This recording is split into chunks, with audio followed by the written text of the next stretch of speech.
I just have to say that I object strenuously to your use of the word hilarious.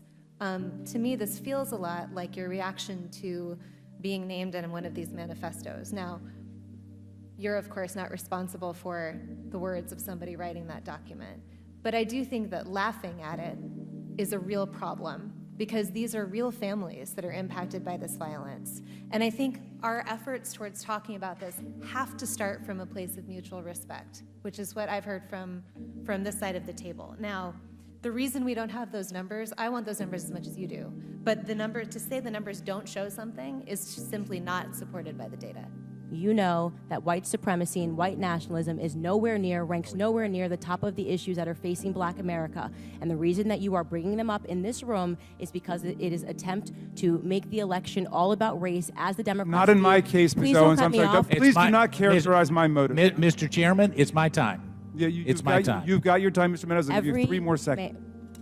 Every 4 years, you bring up race, and you knew exactly what I meant when I said hilarious, and you just tried to do live what the media does all the time to Republicans, to our president, and to conservatives, which you tried to manipulate what I said to fit your narrative, okay?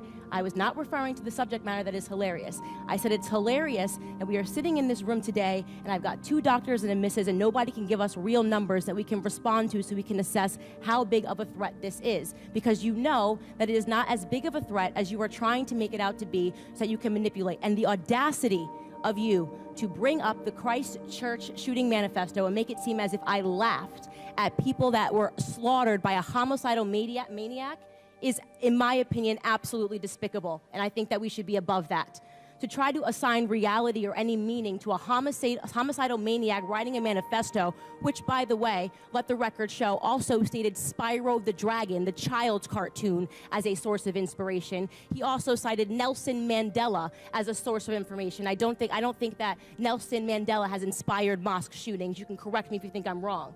You would rather assign meaning to a homicidal maniac than to actually address the things that I said today that are actually harming Black America. Number 1, father absence. Number 2, the education system and the illiteracy rate. Illegal immigration ranks high, abortion ranks high, white supremacy and white nationalism, if I had to make a list again of 100 things, would not be on it. This hearing, in my opinion, is a farce, and it is ironic that you're sitting here and you're having 3 Caucasian people testify and tell you what their expertise are. Do I know what my expertise are?